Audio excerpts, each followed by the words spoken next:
So, I got up this morning, um, made some coffee, and as always, I'm thinking about the model. I'm, having fun with it. And I thought, let's think about money, you know, because so in this model, everything should be a part of the model. Everything can be integrated. Everything that's a part of the human species, which is just about everything, can be modeled. So let's talk about money, and let's just bring in money and how it models. And it wasn't hard. It wasn't a hard thing to do. So I kind of, knew when money started. I'm not a historian. I don't know that much about history. A little bit, but I knew the answer to this question, even though I'd never studied it. But I went to AI and I said, "When did money start?"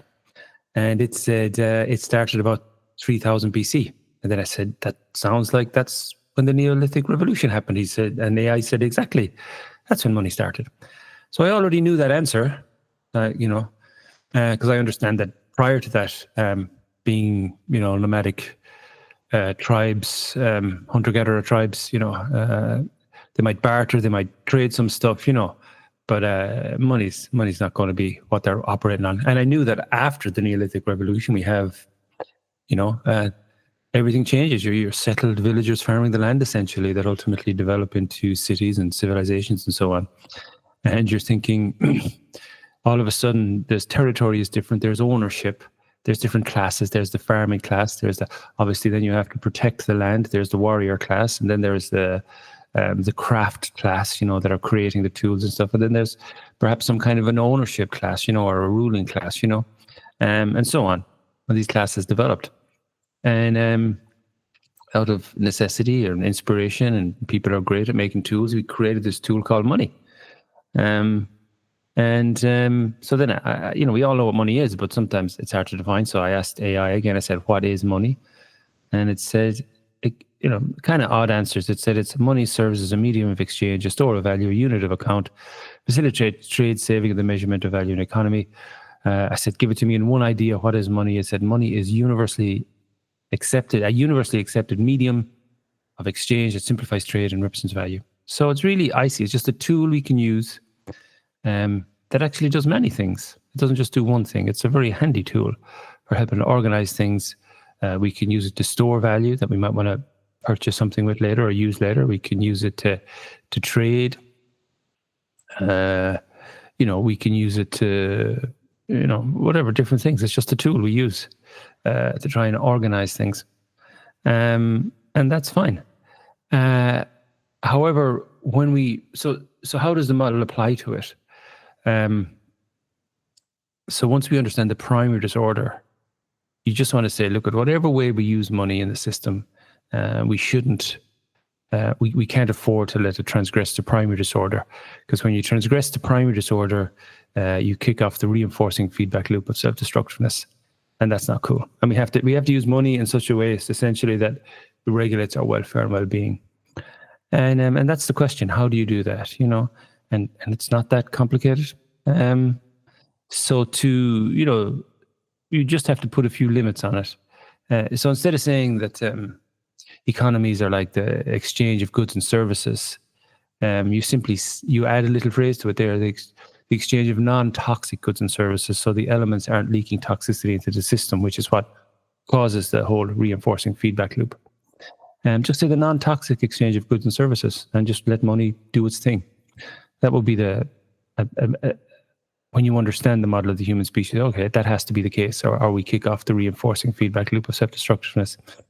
For example, you can't have externalities, as they say. You're creating some goods for sale, but having some terrible negative effect on something that you just externalize and don't include as a cost. So externalities just have to be kind of outlawed, essentially, or if they are present, fully accounted for and addressed. Isn't that, just requires a little bit of understanding and mindfulness of how to well regulate. So that's all about self-regulate in a healthy way as an economy. So that will be one thing.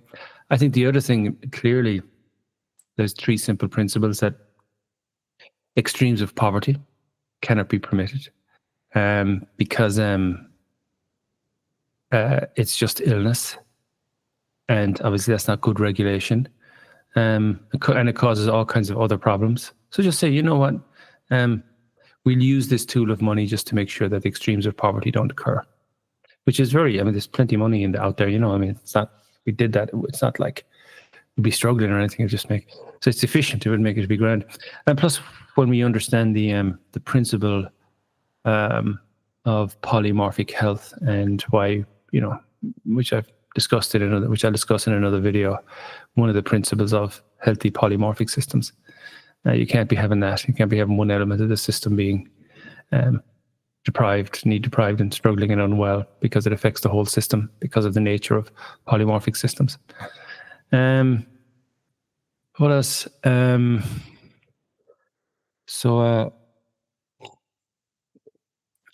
extremes of wealth cannot be.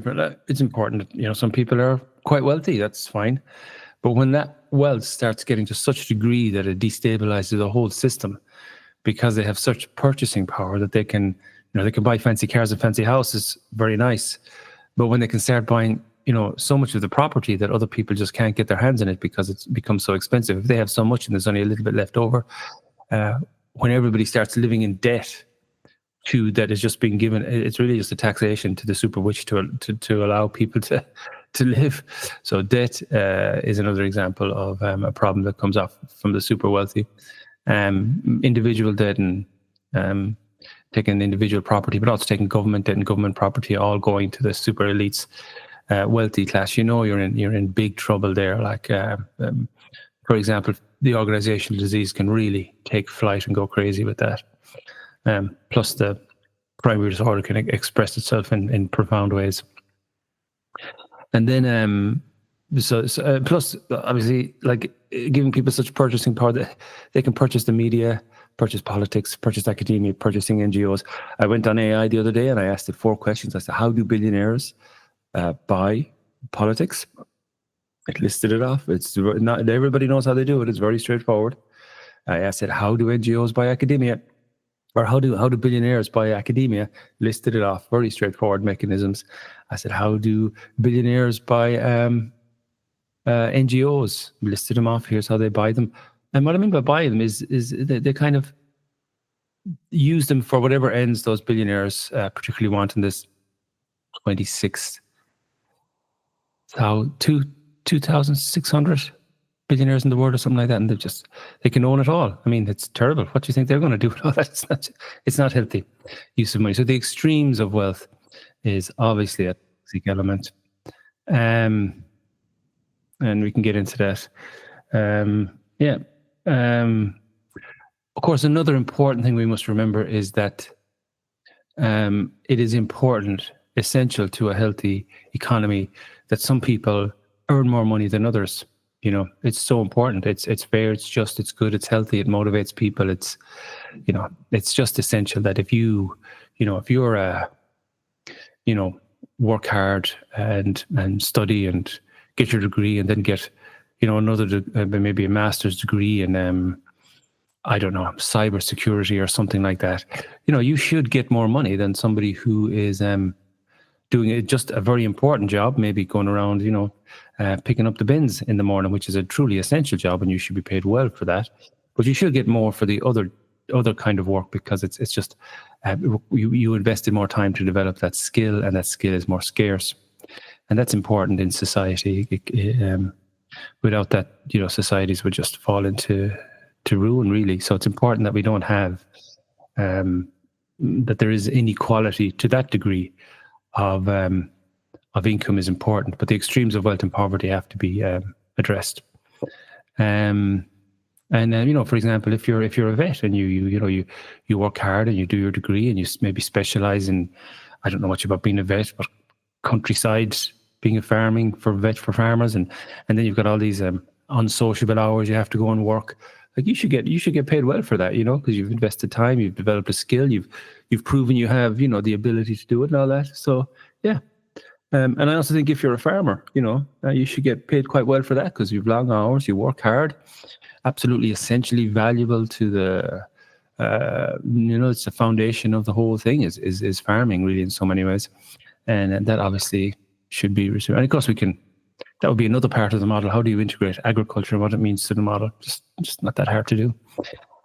That's a little chat about integrating money into the model, and helps us understand the whole. Just a wonderful tool, and maybe another time I'll talk about how we integrate the relevance of agriculture. But you just go through the same kind of process of understanding it. So those are just my thoughts for this morning. But I don't think it's hard to understand what the principles of just define it as instead of saying the exchange of goods and services, say the non-toxic exchange of goods and services. Just make sure that the extremes of wealth and poverty are not present, not facilitated. I mean, some people will have significantly less, and some people will have significantly more. And that's healthy, that's important, and there won't be equality of income for everybody. That's important. I do think another one is, GDP. So it's currently the amount of busyness, economic busyness. But we define busyness as the exchange of goods and services.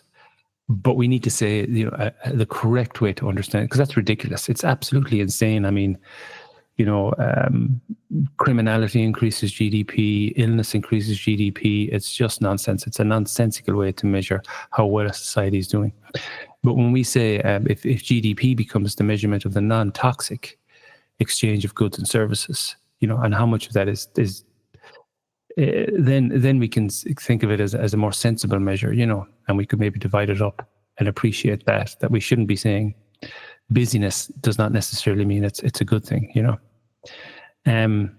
But also then, of course, a more suitable measure, the most essential thing we must do is correctly measure the well-being and welfare of a society, and GDP just falls incredibly short and leads us astray in that measurement. Obvious reasons. I mean, it's just a mess.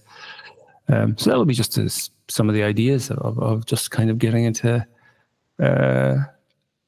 using this model to really enhance and help us develop a more sensible approach to economics that helps us to self-regulate as a species outside of natural selection and our well-being and welfare of everybody, and understand why we must do that. We must take responsibility for this, So it just means a few adjustments to our kind of current system of economics to create a healthy, stable, sort of world that we kind of co-create really.